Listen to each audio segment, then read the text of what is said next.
Tangan ke atas menggapai bintang, tangan ke samping burung yang terbang, tangan ke... Assalamualaikum warahmatullahi wabarakatuh.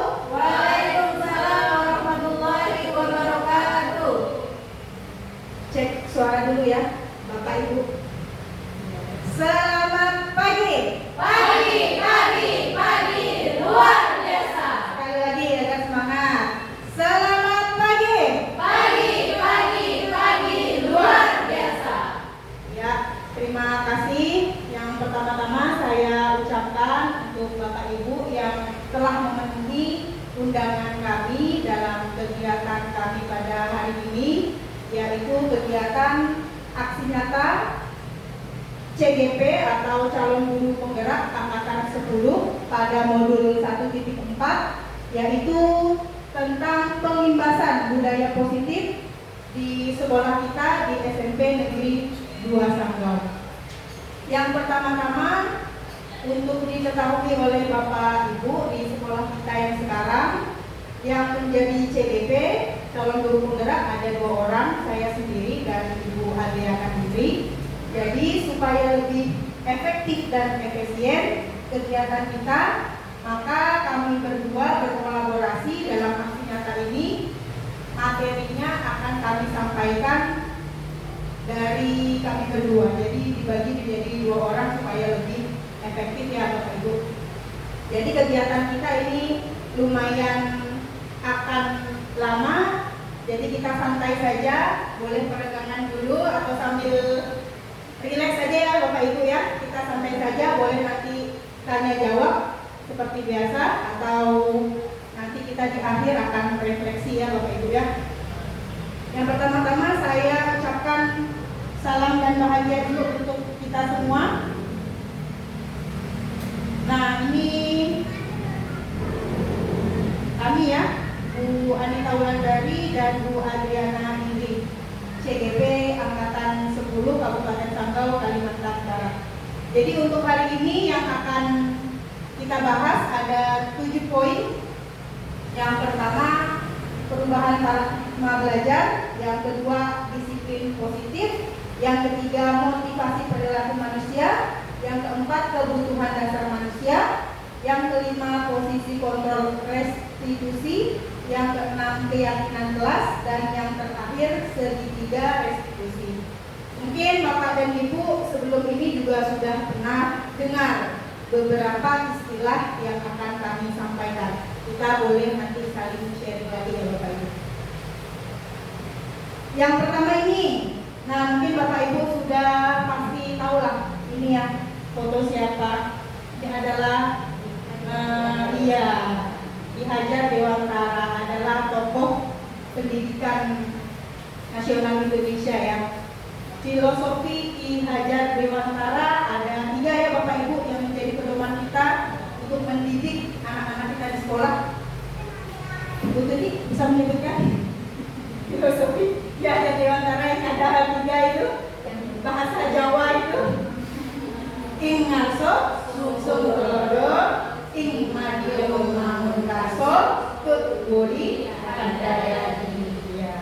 Jadi tujuan pendidikan menurut filosofi Ki Hajar Dewantara yaitu untuk menuntun segala kodrat yang ada pada anak-anak agar mereka dapat mencapai keselamatan dan kebahagiaan yang setinggi-tingginya, baik sebagai manusia maupun sebagai anggota masyarakat. Oleh sebab itu pendidik ya, kita itu hanya dapat menuntun tumbuh atau hidupnya kekuatan kodrat yang ada pada anak-anak agar dapat memperbaiki lakunya, bukan dasarnya.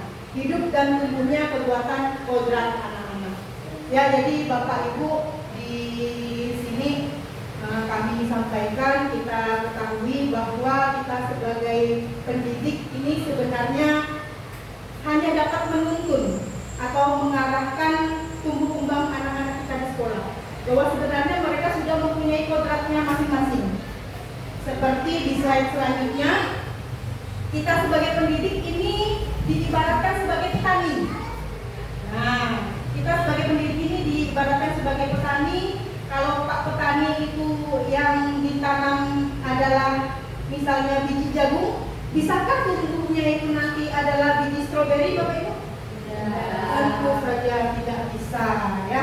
Jadi kita sebagai petani misalnya ya hanya bisa misalnya menyirami setiap hari, memberinya pupuk, lalu menghilangkan segala jenis rumput dan gulma, begitu ya Bapak Ibu ya. Jadi itu filosofi petani. Kalau kita sebagai pendidik ya begitu. Kita hanya dapat mengarahkan, membimbing anak-anak kita untuk menuju masa depan yang cerah. Tetapi pada saat dasarnya mereka sudah memiliki kodratnya masing-masing. Jadi pendidik atau guru ibarat seorang petani dan anak sebagai biji tumbuhan, di mana biji tumbuhan yang disemai akan tumbuh subur jika dirawat dan diperhatikan dengan baik oleh petani. Nah, yang kita lakukan sekarang adalah mencoba untuk mengetahui, memahami apa itu yang disebut dengan budaya positif. Bahwa budaya positif adalah suatu kebiasaan yang bernilai positif, di dalamnya mengandung sejumlah kegiatan yang mampu menumbuhkan karakter murid. Perlu kita garis bawahi karakter murid. Nah, karena sudah di sekolah kita SMP Negeri 2 Sanggau ini sudah menggunakan kurikulum Merdeka, jadi Bapak dan Ibu guru saya yakin juga sudah mengetahui profil pelajar Pancasila. Yang pertama apa Bapak Ibu? Beriman, ya, beriman dan bertakwa kepada Tuhan yang Maha Esa. Yang kedua, ya, berakhlak mulia. Yang ketiga, dia berkebinekaan global. Yang keempat, gotong royong. Lima, mandiri. Dan yang terakhir, kreatif ya, dan bernalar kritis ya Bapak Ibu ya. Jadi itu yang ingin kita tonjolkan ya di ini kurikulum Merdeka ini. Jadi dari kurikulum sebelumnya ke kurikulum Merdeka ini kita perlu mengadakan yang namanya perubahan. Perubahan apa itu? Adalah perubahan paradigma teori kontrol atau ilusi kontrol. Yang dulunya ilusi bahwa guru mengontrol murid itu harus kita ubah ya paradigma itu ya. Ilusi bahwa kritik dan membuat orang merasa bersalah dapat menguatkan karakter. Lalu ilusi bahwa semua penguatan positif, efektif dan bermanfaat. Dan ilusi bahwa orang dewasa memiliki hak untuk memaksa. Bahwa ini keempat hal ilusi ini akan lebih baik jika kita adakan perubahannya ya. Nah, bagaimana perubahan itu? Perubahan paradigma, stimulus, respon kepada teori kontrol menurut Stephen R. Covey. Bila kita ingin membuat kemajuan perlahan, sedikit-sedikit, ubahlah sikap atau perilaku Anda.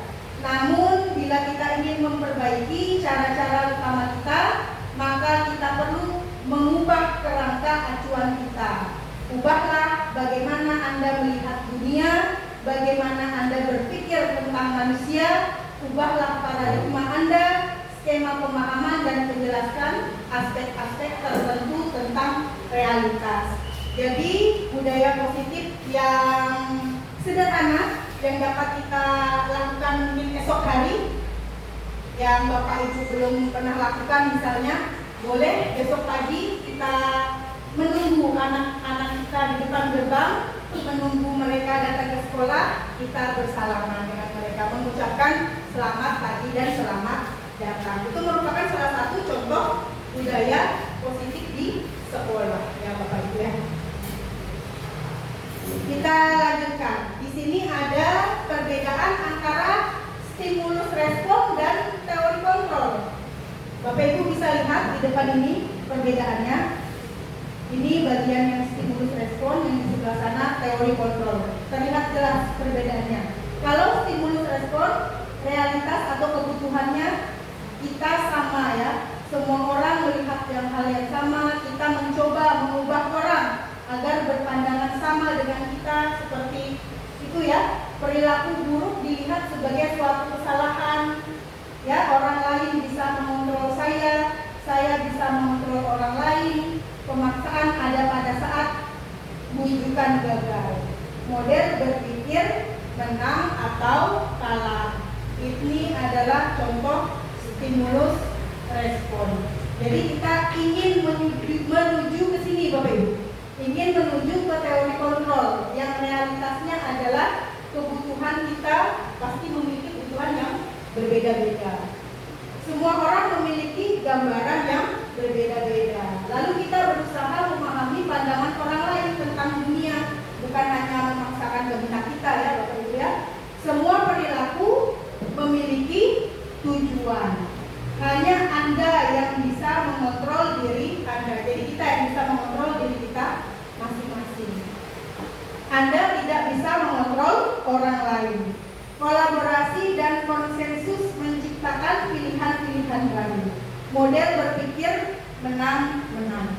Coba Bapak Ibu sekarang dengan teman di sebelahnya boleh berpegang tangan.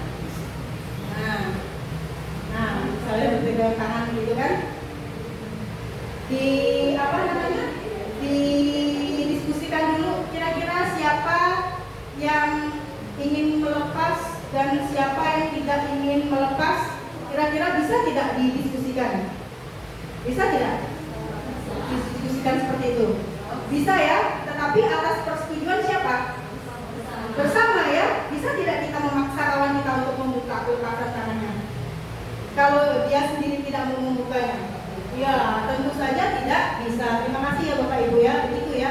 Teori kontrol begitu. Jadi kalau kita tidak bisa memaksa kawan kita untuk membuka genggaman tangannya sendiri tanpa ada kemauan yang dari dalam dirinya ya. Jadi itu ya teori kontrolnya.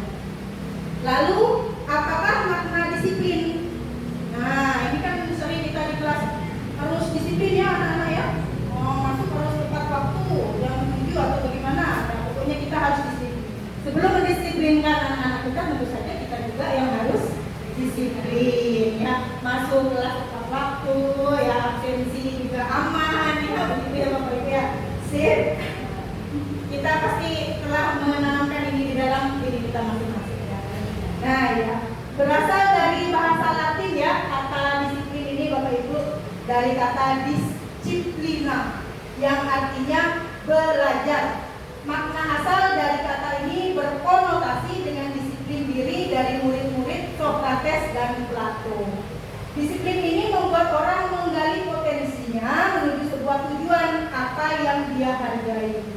Namun dalam budaya kita, makna kata disiplin telah berubah menjadi, nah ini yang dicetak warna merah ini yang perlu kita lihat ya, sesuatu yang dilakukan seseorang pada orang lain untuk mendapatkan kepatuhan.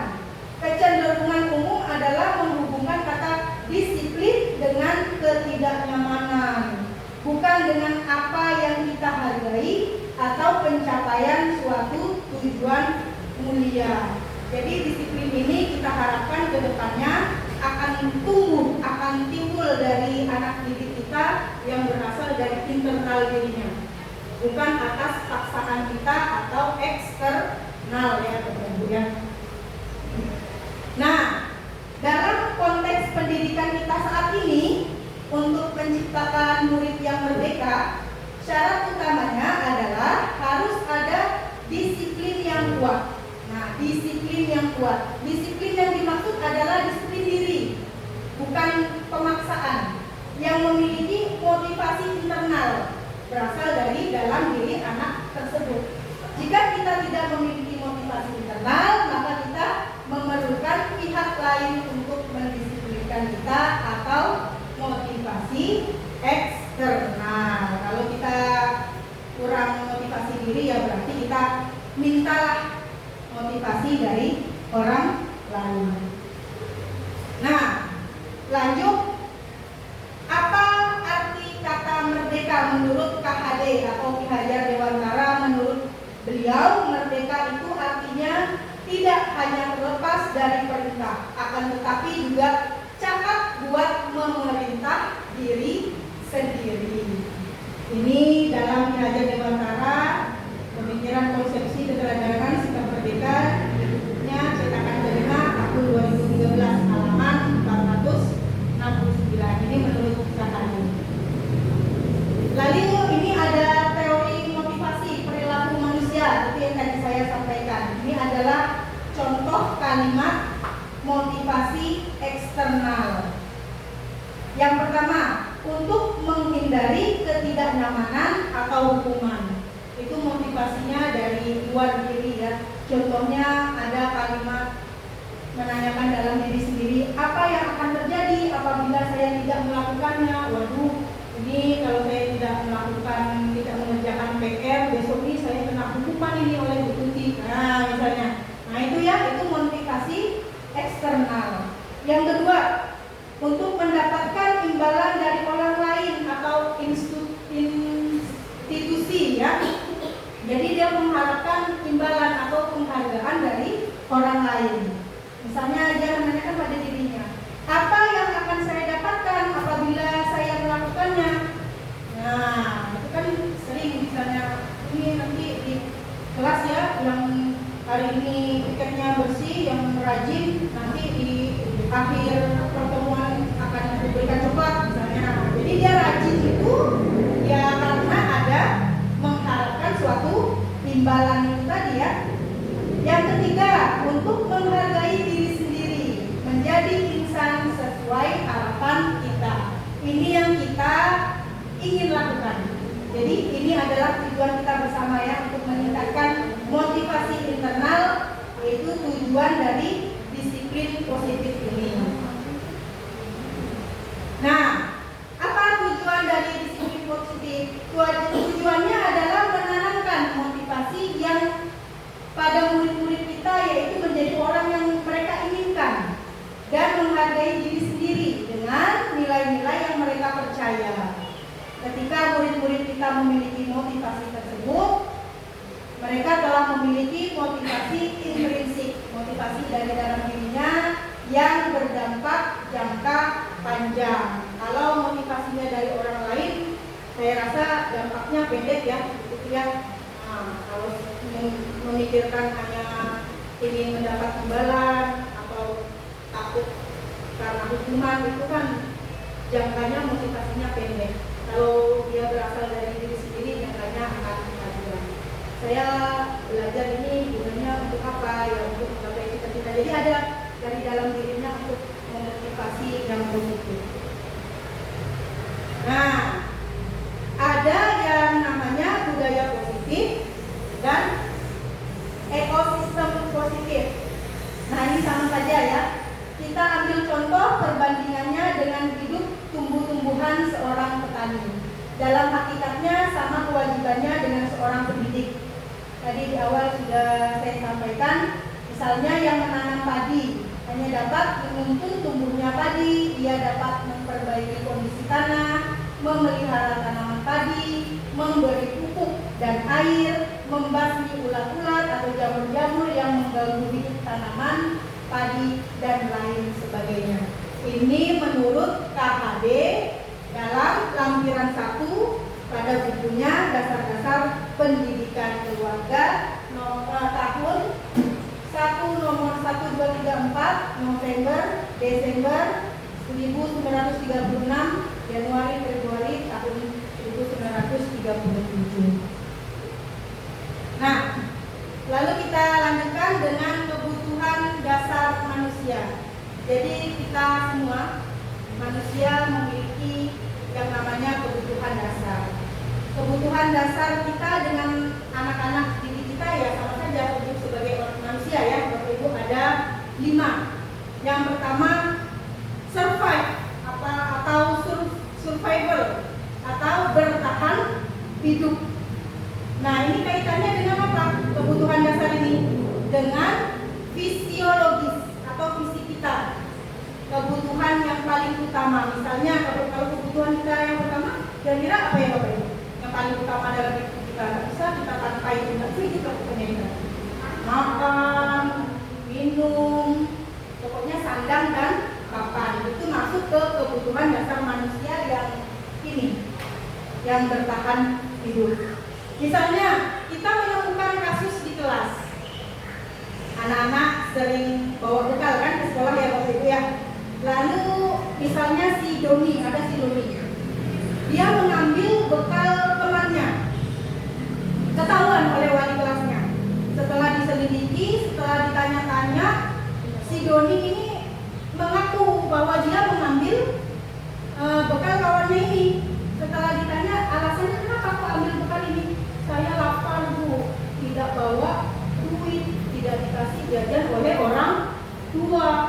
Berarti Doni ini berusaha untuk memenuhi kebutuhannya, yaitu dia survive ya, untuk bertahan hidup. Iya, bertahan hidup ya. Nah ya Bapak Ibu begitu. Yang kedua ini ada tanda love, cinta. Jadi cinta kasih, rasa ingin diterima.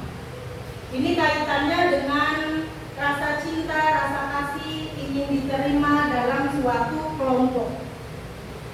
Nah ya, misalnya tadi lagi si Doni tadi, setelah ditanya kenapa kok ambil bekal kawannya, kalau masuk ke cinta kasih kira-kira alasan dia itu kenapa nih? Kalau dia kurang dia mendapatkan kebutuhan kasih sayang, kira-kira alasan dia kenapa ya? Kok dia ngambil bekal kawan itu? Iya, jadi dia ingin perhatian dari kawan-kawannya.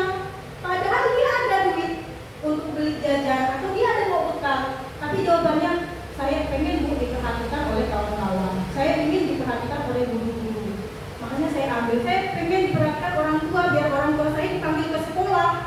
Karena saya membuat kesalahan itu. Nah, misalnya begitu. Lalu yang ketiga,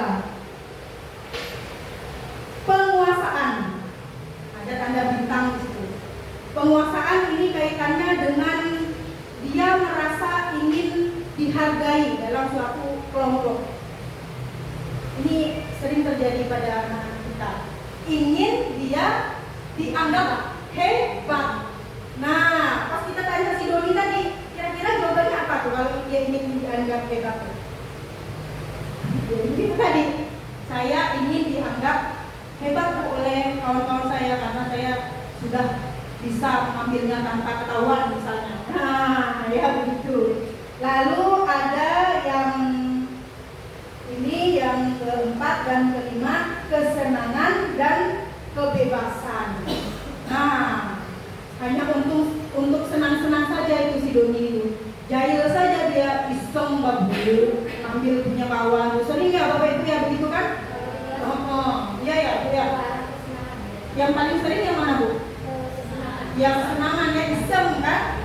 Iya, bukan ini ya, bukan untuk karena kebutuhan yang bagaimana ya, hanya untuk iseng saja.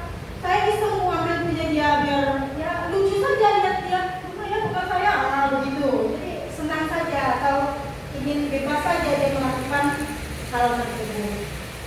Dari sampai di sini kira-kira ada tidak yang ingin disampaikan oleh Bapak Ibu atau ingin ditanyakan? Tidak ada. Kalau tidak ada, saya lanjutkan ke teman saya, Bu Adriana ini. Silakan Bu. Baiklah, terima kasih kepada Bu Anita Wulandari. Bapak Ibu, semangat? Mengantuk? Lapar? Yakin tidak? Baiklah, kalau begitu pada kesempatan ini terima kasih karena telah hadir di kegiatan kami yaitu Pembahasan Budaya Positif.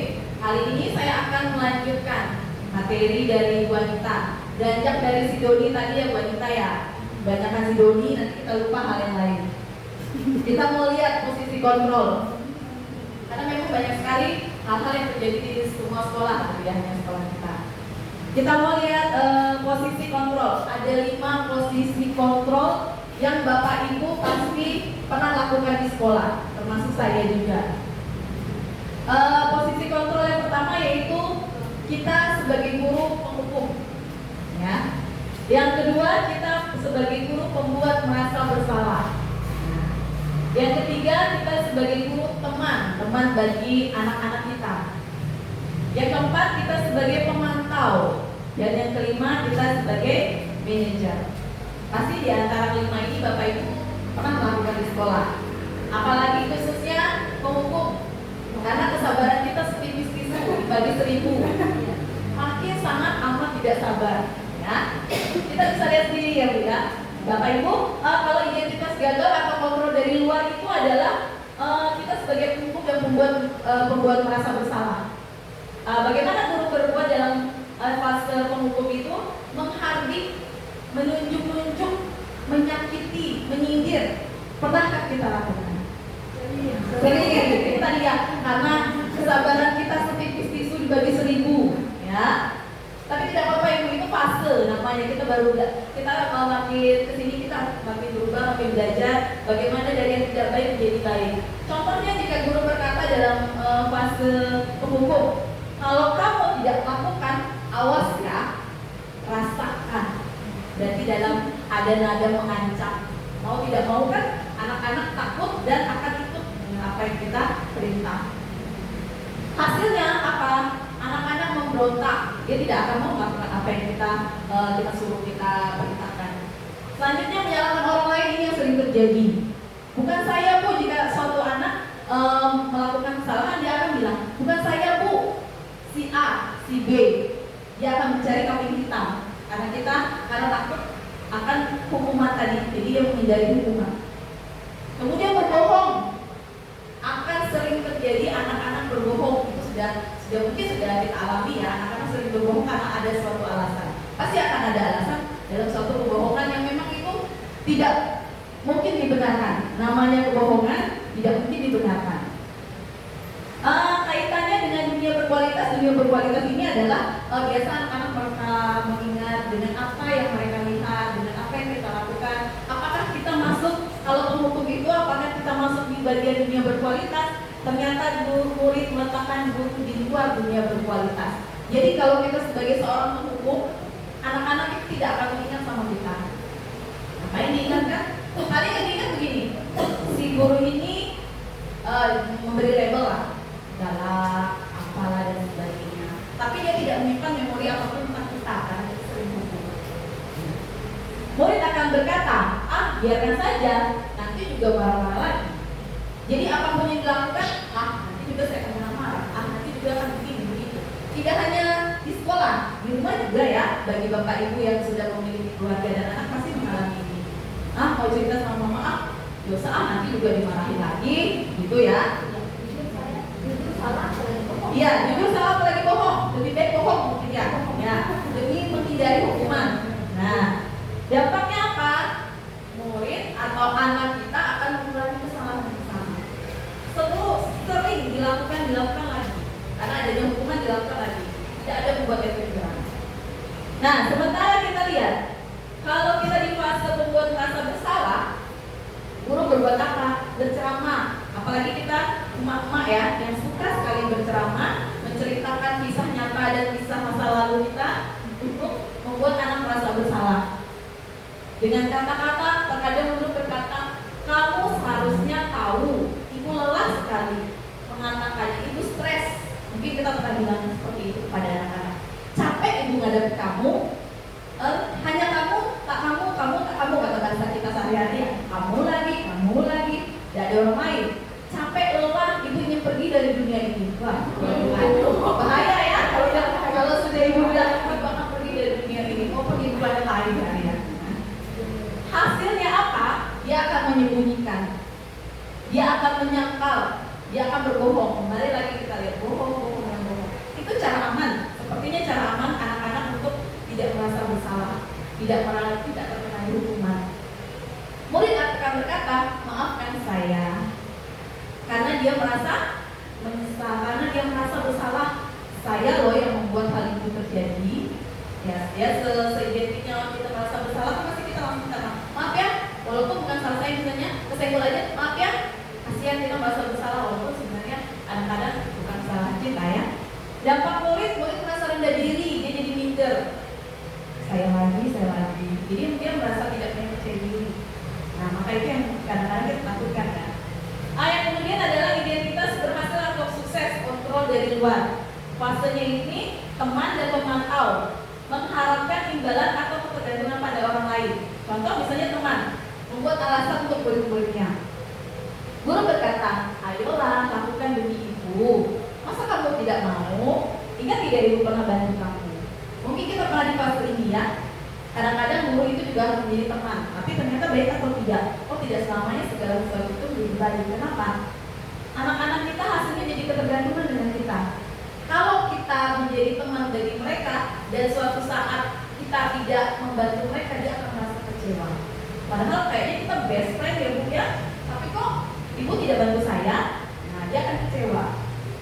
Murid akan berkata, saya pikir bapak atau ibu teman saya, ternyata begitu. Nah, suatu saat jika kita mengecewakan mereka, mereka akan berkata seperti itu, karena mereka sudah mengerti itu teman. Teman itu seperti apa sih? Bisa ketawa bareng, bisa jajan bareng, curhat bareng gitu ya. Biasanya kan ada beberapa ibu guru kan seperti itu ya. Dampak pada murid apa? Lemah, tidak mandiri, tergantung sama kita. Kita ada backingan nih, bahasanya orang dalam nih. Wah, kita aman nih. Dia kan bapak ibu guru akan berarti kita ternyata itu membuat mereka lemah, tidak mandiri dan bergantung dengan kita. Nah, kemudiannya kita lihat di fase pemantau. Guru berbuat itu ada hitungan dan ukurannya. Jadi guru akan berkata apa peraturannya. Jika anak berbuat salah, guru akan berkata kesalahan apa di keyakinan yang kita buat, di bagian mana yang akan melakukannya. Guru pemantau ini akan selalu ada hasil, ada ukurannya, diukur, semuanya selalu diukur. Jadi hasilnya apa? Menyesuaikan di anak, menyesuaikan diri, dan bisa bila diawasi, dia bisa mengatur dirinya sendiri. Ya, karena segala sesuatunya akan dipantau oleh bapak ibu guru. Kaitan dengan dunia berkualitas, murid meletakkan guru peraturan dan hukum di dunia berkualitas. Wah, kita ini ada dalam memori murid. Senang ya kita ya, akan selalu diingat murid. Mereka sangat bahagia dengan apa yang kita lakukan dan apa yang kita katakan selama mereka sekolah. Pasti itu yang kita mau ya. Murid berkata, berapa banyak bintang yang harus saya peroleh? Atau berapa halaman yang harus saya tulis? Jadi kita kadang-kadang mereka akan bilang, apa sih yang tidak saya bisa lakukan? Karena itu kan ada ukurannya. Berapa banyak? Misalnya, ambil halamannya berapa banyak bu? Kamu terlambat menulis halaman berapa banyak bu? Itu kan ada ukurannya karena kita adalah seorang pemantau.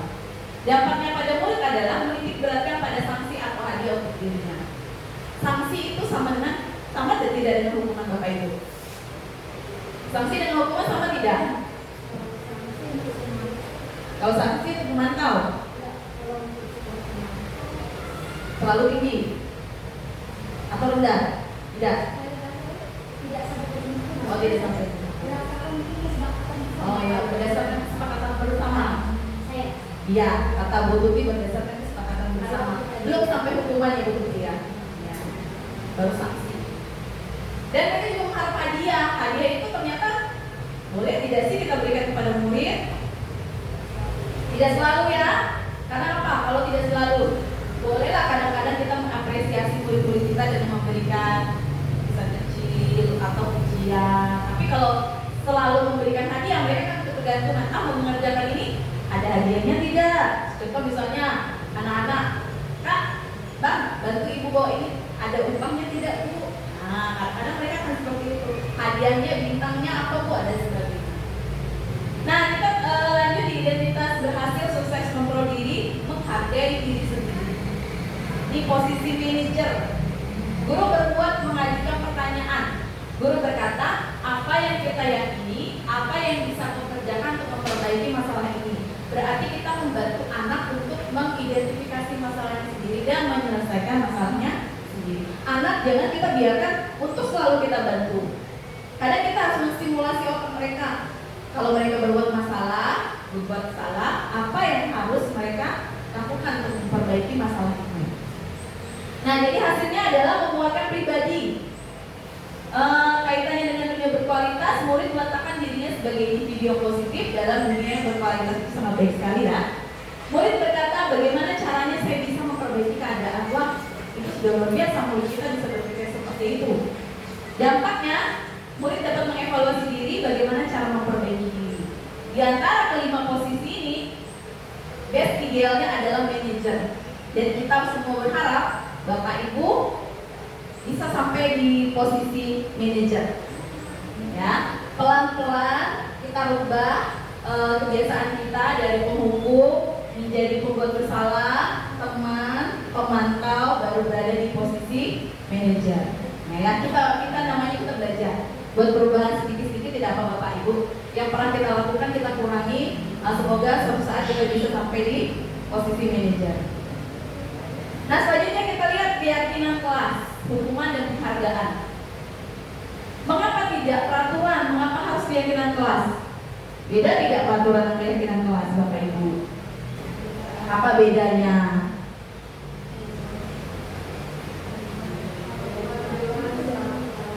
Kalau pengaturan, peraturan wajib, ya, memaksa. Kalau keyakinan, iya, kemauan diri sendiri, betul. Terima kasih. Peraturan itu, apalagi di hukum ya, peraturan itu sifatnya memaksa, harus. Jangan makan, tidak boleh makan dong.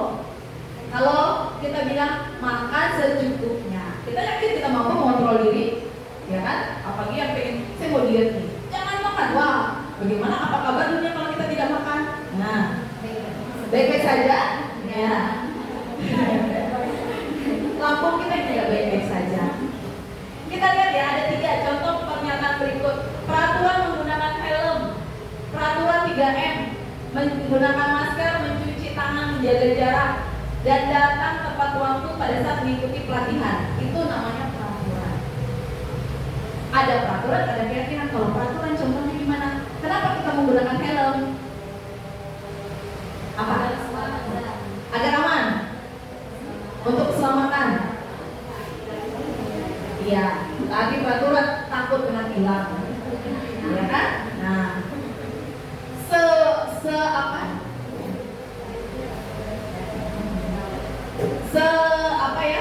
selengkap-lengkapnya kita kalau di polisi pasti kita takut ya. Nggak mau aku ke polisi, takut bilang kita bebas saja. Nah ada alasannya. Kalau misalnya dalam peraturan kita menggunakan helm untuk ketertiban, kita takut kena tilang, kita takut kena hukum. Sementara kalau keyakinan dari diri, saya menggunakan helm untuk keselamatan. Saya mencuci tangan untuk kesehatan. Saya dapat datang tepat waktu mengikuti pelatihan untuk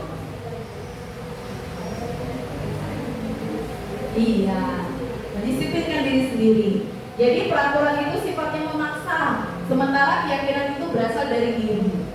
Makanya untuk mendukung itu ada nilai-nilai keyakinan untuk menggerakkan seseorang dibandingkan mengikuti serangkaian peraturan. Karena kebiasaan kita adalah mengikuti peraturan saja. Kita mengikutinya tanpa makna. Apa sih peraturan itu? Hanya itu tidak boleh menggunakan helm, ya itu saja. Padahal kita tidak tahu makna sebenarnya. Di sini kita lihat nilai-nilai keselamatan inilah yang kita sebut sebagai suatu keyakinan, yaitu nilai-nilai kebajikan universal yang disepakati secara tersirat dan tersurat. Nilai-nilai kebajikan menekankan pada keyakinan seseorang akan lebih memotivasi seseorang dari dalam seseorang akan lebih tergerak dan bersemangat untuk menjalankan keyakinannya daripada hanya sekedar mengikuti serangkaian peraturan-peraturan tertulis tanpa makna. Nah, sekarang kita ininya suatu peraturan itu tidak hanya kita lewati begitu saja, tapi berasal dari diri kita. Makanya ada yang namanya keyakinan. Nah, Bapak Ibu bisa lihat di sini ya, ada 2 kata ya. Kalau kita membuat keyakinan itu pasti semuanya bermakna positif. Yang sebelah sini kalau kanan ya, kanan saya positif, kiri saya juga positif. Boleh Bapak Ibu lihat yang manakah yang merupakan keyakinan kelas? Mengapa? Kanan saya atau kiri saya? Boleh diperhatikan baik-baik, disimak, diamati, ditelaah. Yang warna hijau keyakinan kelas. Yang warna hijau keyakinan kelas. Yang warna putih peraturan. Ada yang sama? Ada yang berbeda? Disimak, diteliti, seperti kita melihat mata uang kan harus benar-benar terus. Kira-kira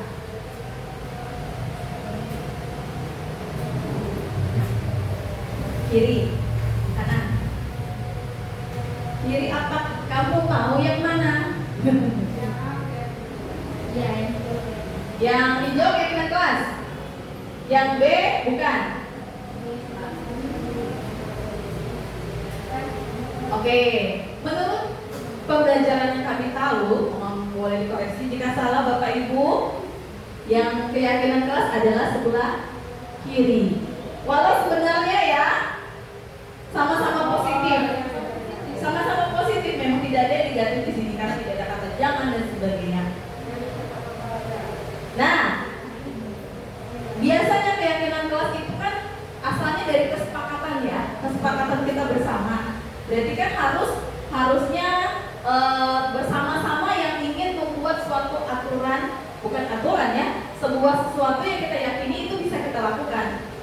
Contohnya misalnya kami dan murid, kami guru dan murid, karena ini kesepakatan antara dua orang, kami dan murid yang saling menyayangi kedua belah pihak, betul sekali.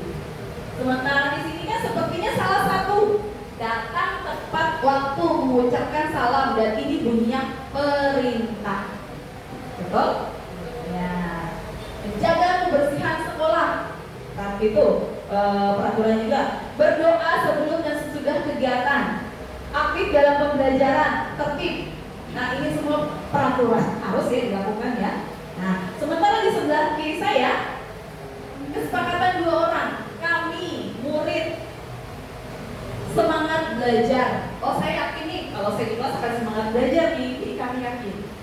Kemudian kami murid yang peduli dengan teman-temannya. Berarti kita sudah sepakat ya, kalau dalam kelas kita akan saling peduli, semangat dan saling menyayangi. Nah walaupun dua-duanya kata positif, tapi kalau keyakinan kelas itu kesepakatan antara dua belah pihak. Jadi kita sama-sama tahu konsekuensinya seperti apa. Oke? Kita lanjut ya Bapak Ibu. Peraturan dan keyakinan kelas ada nilai-nilai bajikan di situ. Boleh dilihat? Contoh peraturannya selalu kembalikan buku ke tempatnya. Nilainya kita mau ambil apa? Tanggung jawab. Kita mau anak-anak kita tanggung jawab terhadap apa yang dilakukan peraturan itu. Kedua, dilarang mengganggu orang lain, menghormati orang lain dan diri sendiri. Hadir di sekolah 15 menit sebelum pembelajaran dimulai. Menghormati nilainya adalah menghormati orang lain, komitmen pada tujuan. Dilarang melakukan kekerasan, tujuannya adalah keselamatan, menghormati orang lain. Dilarang menggunakan narkoba, nilai kebajikannya kesehatan. Bergantian atau menunggu giliran, kebajikannya menghormati orang lain, sabaran. Gunakan masker, nilai kebajikannya adalah kesehatan dan keselamatan. Yang terakhir, jangan berlari di kelas atau koridor. Nilai kebajikan dituju adalah keselamatan dan keamanan. Ya, ada peraturan, ada nilai kebajikan yang dituju di dalam keyakinan kelas. Nih, boleh dilihat tindakan guru, hukuman atau konsekuensi. Contoh ya, mencatat 100 kali. Boleh Bapak Ibu lihat di sini.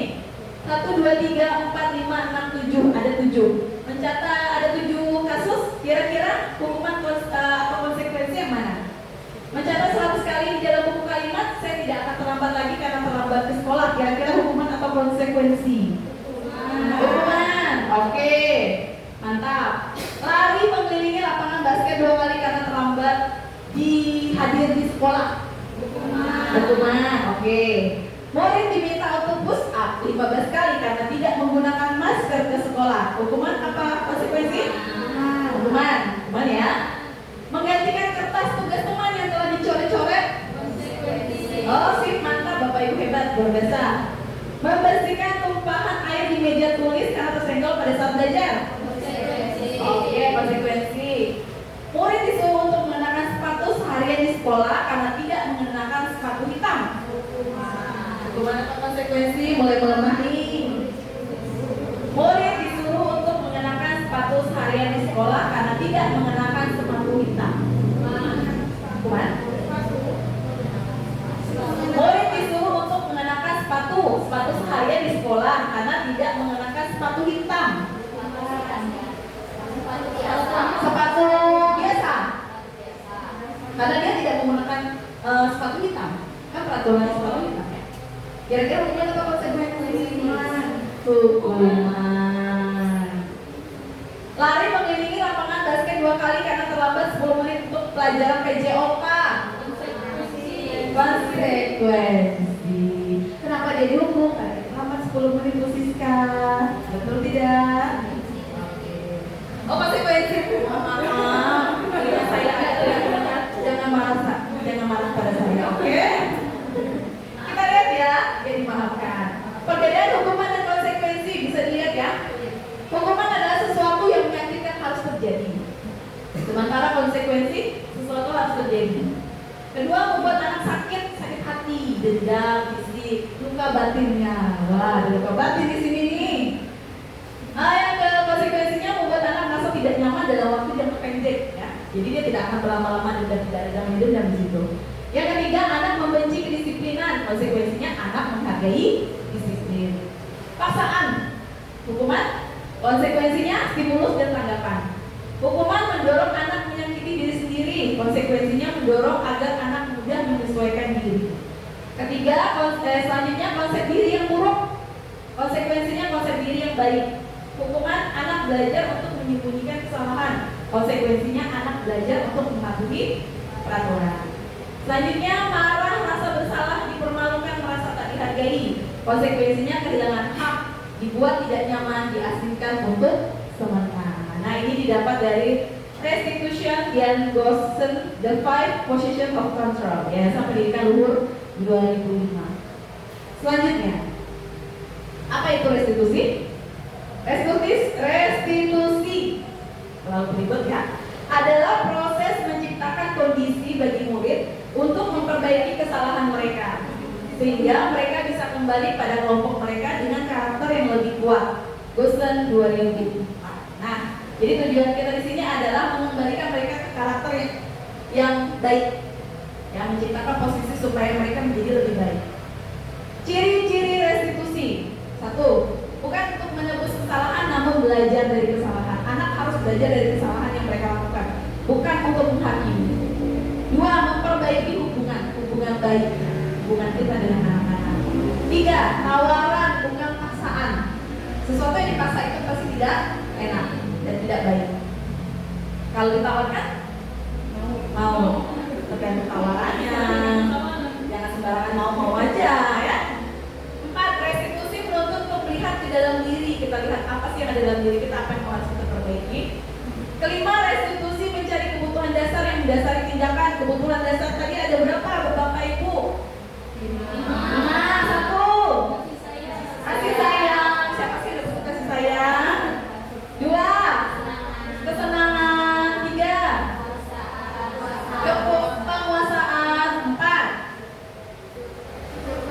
Survival, bertahan hidup. 5. Kesenangan. Hidup itu perlu senang, jangan dibawa susah. Kemudian restitusi adalah cara yang paling baik untuk memperbaiki diri. Ada hal yang membuat kita bisa memperbaiki diri kita. 7. Restitusi fokus pada karakter, bukan tindakan. Karakter anak yang kita mau, bukan tindakan dari apa yang kita lakukan. 8. Restitusi fokus pada solusi. Kita harus cari solusi. Ya, karena kita di sini mengharapkan tidak adanya hukuman. 9. Restitusi mengembalikan murid yang berbuat salah pada kelompoknya. Ayo kita kembalikan murid pada posisi yang baik. Kita lihat ada segitiga restitusi ini sudah pasti pernah Bapak Ibu lakukan di sekolah pada saat menghadapi masalah. Kalau anak-anak membuat masalah, ada 3 restitusi. Menstabilkan identitas. Yang pertama, 2. Validasi tindakan yang salah. 3. Menanyakan keyakinan. Apakah itu? 1. Menstabilkan identitas. Untuk membuat murid merasa gagal karena berbuat salah menjadi positif terhadap dirinya. Kadang guru akan berkata, hal manusiawi kalau kita berbuat salah. Tidak ada manusia yang sempurna. Apakah Bapak Ibu pernah mengatakan hal seperti itu? Pernah. Karena kita tidak ada manusia yang sempurna. Kita pasti bisa menyelesaikan suatu masalah. Bapak Ibu tidak tertarik mencari siapa yang benar, siapa yang salah. Kita fokus pada menyelesaikan masalah. Kalau kamu menyalahkan dirimu sendiri terus-menerus, apakah kamu bisa bisa bersikap baik pada dirimu sendiri. Itu kadang-kadang yang kita katakan kepada anak-anak dalam menstabilitaskan identitas. Validasi tindakan yang salah. Membantu murid mengenali basic atau need atau kebutuhan yang ingin dipenuhi ketika melakukan kesalahan itu. Pada dasarnya, setiap manusia tujuannya adalah memenuhi kebutuhan dasar, penguasaan, kebebasan, merasa diterima, kesenangan dan bertahan hidup. Kadang-kadang kita akan berkata, kamu bisa saja melakukan hal yang lebih buruk, tapi kamu tidak melakukannya. Kamu pasti punya alasan. Nah, itu yang biasa kita katakan pada anak-anak ya kalau berbuat salah. Apa alasanmu melakukan hal itu? Nah, itu adalah ternyata validasi tindakan yang salah yang telah kita lakukan. Salah satu langkah dari restitusi. Kamu tetap berusaha menjaga sikap. Maukah kamu belajar cara lain untuk mendapat yang kamu butuhkan tanpa memukul? Jika dia misalnya melakukan pemukulan, nanti kita bisa alihkan ke cara yang lebih lain. Apakah kamu bisa melakukan dengan lebih baik besok lagi? Nah, itu salah satu langkah validasi tindakan. Yang terakhir adalah langkah menanyakan keyakinan. Murid melihat kesalahan dihubungkan dengan nilai-nilai kebajikan yang diyakini. Tadi sudah belajar nilai-nilai kebajikan ya. Mendasari manusia berinteraksi dengan orang lain. Apa yang kita katakan? Apa nilai yang kita percaya di kelas atau sekolah kita? Nilai-nilai kebajikan atau keyakinan apa yang telah kita sepakati? Kalau kita sudah mempunyai keyakinan kelas, mungkin Bapak Ibu sudah mencoba untuk membuat keyakinan di kelas masing-masing. Kelas yang ideal itu seperti apa sih? Kamu ingin menjadi anak seperti apa? Apa yang kamu rasakan ketika kamu melakukan itu? Kamu menjadi orang yang seperti apa? Di antara 3 langkah restitusi itu, segitiga restitusi, ada tidak yang pernah Bapak Ibu lakukan? Ada. 1 atau 2 pasti pernah. 3 lebih baik. Ya kan kata orang 1 boleh, 2 boleh, 3 lebih baik. Nah, apa kira-kira yang pernah Bapak Ibu lakukan? Apakah menstabilkan identitas, menanyakan keyakinan, atau validasi tindakan yang salah? Menstabilkan identitas. Kita tahu ya tidak ada manusia yang sempurna, jadi kita bisa bilang tidak ada manusia yang sempurna. Ibu juga pernah melakukannya, ya, karena kita sama-sama manusia. Yakinlah kalau mungkin kita melakukan 3 langkah restitusi itu, permasalahan itu akan ditangani dengan baik. Anak-anak akan lebih terbuka kepada kita membicarakan masalah apa yang mereka lakukan. Terakhir, intervensi 30 detik. Intervensi ini membantu murid kembali ke tujuan semula dengan cukup singkat dan dengan cara non-konfrontatif. Apakah kamu ingin berbuat baik? Apakah saat ini kamu sedang menjadi orang yang sedang kamu inginkan? Apakah kamu bisa mengubah kegiatan perilaku kamu saat ini menjadi sikap yang lebih membantu? Apakah wajar berbuat salah? Bisakah kita memperbaikinya? Atau apa yang kamu lakukan saat ini sesuai? Kapan kamu siap mulai? Kesepakatannya apa? Sepertinya kamu sudah punya masalah. Saya bisa bantu apa? Saat ini kamu seharusnya berbuat apa? Apa yang bisa saya bantu agar kamu bisa melakukannya? Apakah saya bisa bantu kamu agar dapat segera mulai? Apakah tugas kamu saat ini? Bagaimana kamu ingin diperlakukan pada kegiatan ini? Bisakah kamu melakukannya? Dan apa yang kamu inginkan? Apa keyakinan kita? Nah, inilah Bapak Ibu dari beberapa materi yang kami sampaikan. Mungkin ada Bapak Ibu yang ingin bertanya atau ingin sharing kepada kami. Pas ini pas lelah apa pas sudah paham? Intinya Bapak Ibu, kita perlahan mencoba menerapkan budaya positif. Kita walaupun kita manusia yang tidak sempurna, kita masih banyak salahnya, hal-hal yang kurang dari kita coba perbaiki, kita berubah untuk suatu tujuan yang lebih baik agar sekolah kita bisa lebih maju dan sesuai dengan yang kita inginkan. Sesuai kita menginginkan anak kita menjadi seorang profil pelajar Pancasila. Saya ada sedikit ingin berbagi dengan Bapak Ibu mengenai kasus yang pernah saya tangani kemarin, dan itu sebagai salah satu juga tugas dari CGP kami. Tentang kasus segitiga restitusi.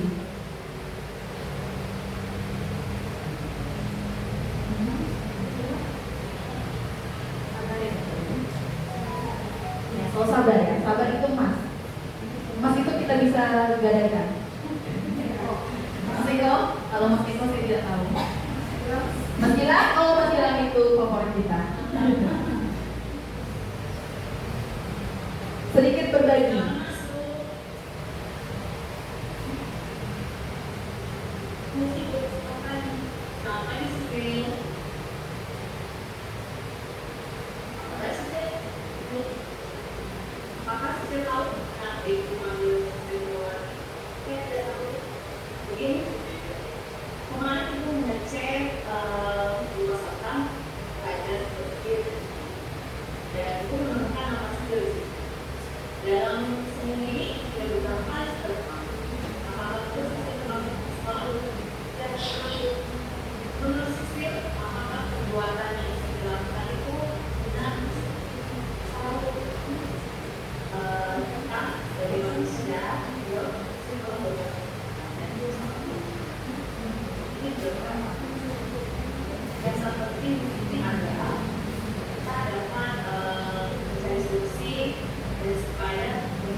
Baiklah Bapak Ibu, terima kasih. Ini sedikit sharingnya dari saya. Walaupun ini adalah sebagai tugas, tapi saya juga mencoba untuk menerapkan bagaimana kita menghadapi suatu masalah terhadap anak-anak. Apa yang harus kita lakukan? Saya mencoba melakukan 3 tahap restitusi, yaitu tadi menstabilkan identitas, memvalidasi tindakan yang salah, dan terakhir adalah menanyakan keyakinan. Yang kita harapkan setelah kita menangani kasus dengan 3 langkah tahap restitusi, anak-anak kita masih menyadari dari dalam hati apa yang harus mereka lakukan, solusi apa yang bisa mereka perbuat jika mereka menghadapi suatu masalah. Jadi tidak lagi mengharap dan tergantung dari kita untuk menyelesaikan suatu masalah. Mereka juga bisa sadar dari dirinya sendiri solusi apa yang bisa mereka ambil. Terima kasih pada hari ini Bapak Ibu. Jika tidak ada yang ingin bertanya atau membagikan pengalaman kepada kami, oke. Bagaimana Bu Devi? Mungkin ada yang ingin ditanyakan atau ada yang ingin disampaikan?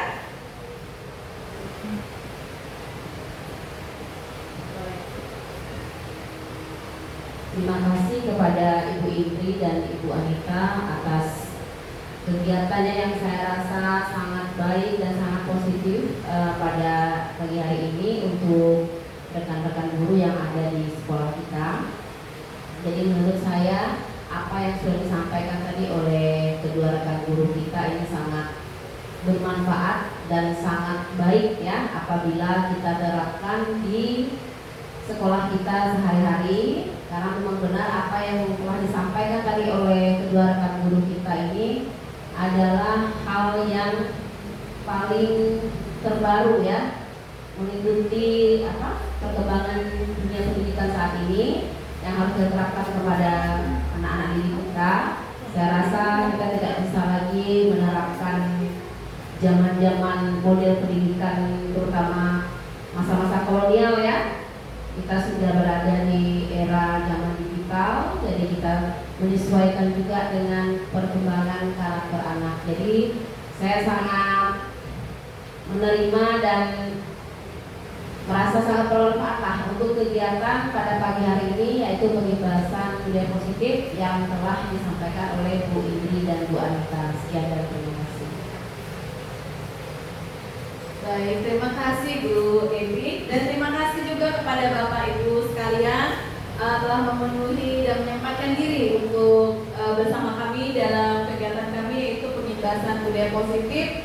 Semoga kedepannya sekolah kita menjadi sekolah yang mempunyai budaya positif yang lebih baik. Anak-anak kita bisa menjadi anak-anak yang mengikuti profil pelajar Pancasila. Semoga kita juga Bapak Ibu gurunya makin membawa perubahan yang lebih baik dan menjadi guru yang menjadi tauladan dari anak-anak kita. Akhir kata, saya ucapkan terima kasih. Selamat siang kepada kita semua. Selamat beristirahat. Salam guru penggerak. Salam. Guru penggerak, bergerak, tergerak, menggerakkan. Terima kasih. Baiklah, selamat siang semuanya. Perkenalkan, nama saya Francisca Ariska. Di sini saya sebagai guru SMP Negeri 2 Santau. Nah, pada siang hari ini saya telah mengikuti aksi nyata pengimbasan budaya positif yang sudah dijelaskan oleh Ibu Adriana Indri Suhartini SPD dan Ibu Anita Wulandari SPD. Nah, di sini tadi sudah dijelaskan oleh Bu Anita dan Bu Indri bahwa dalam pengimbasan budaya positif itu kita ada beberapa yang dapat kita lakukan untuk mengatasi siswa di sekolah. Yang paling saya suka materi itu adalah segitiga restitusi. Mengapa? Karena dari segitiga restitusi itu kita dapat menstabilkan identitas siswa. Nah, kemudian kita dapat memvalidasi tindakan yang salah kepada murid. Nah, yang terakhir itu adalah kita menanyakan keyakinan kepada murid. Nah, dari segitiga restitusi itu kita bisa bertanya kepada siswa, kemudian kita berbicara secara personal kepada siswa untuk menyelesaikan masalah apa yang terjadi, apa yang dilakukan oleh siswa pada saat itu. Nah, nanti dari segitiga restitusi ini kita bisa memperbaiki kesalahan siswa maupun kesalahan guru untuk melanjutkan ke depannya yang lebih baik. Nah, begitu saja yang dapat saya sampaikan. Selamat siang semuanya, terima kasih.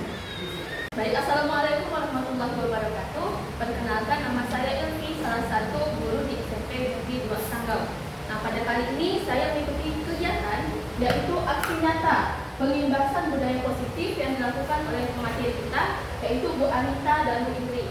Nah, dari pembahasan tadi ada beberapa yang bisa saya ambil dan semoga bisa saya terapkan di sekolah. Yang pertama itu saya mengetahui ada 5 posisi kontrol bagi seorang guru kepada peserta didiknya atau kepada muridnya. Salah satunya yang harus kita semoga bisa kita terapkan yaitu sebagai manajer. Nah, kemudian dari pembahasan tadi saya bisa membedakan bagaimana ketika di dalam kelas bedanya keyakinan kelas sama peraturan kelas. Nah, kemudian juga bisa membedakan hukuman dengan konsekuensi. Nah, itu biasanya guru-guru ini masih sulit untuk membedakannya. Nah, yang terakhir adanya segitiga restitusi. Nah, segitiga restitusi ini berupa alur atau kegiatan atau perbuatan yang dilakukan oleh guru ketika menghadapi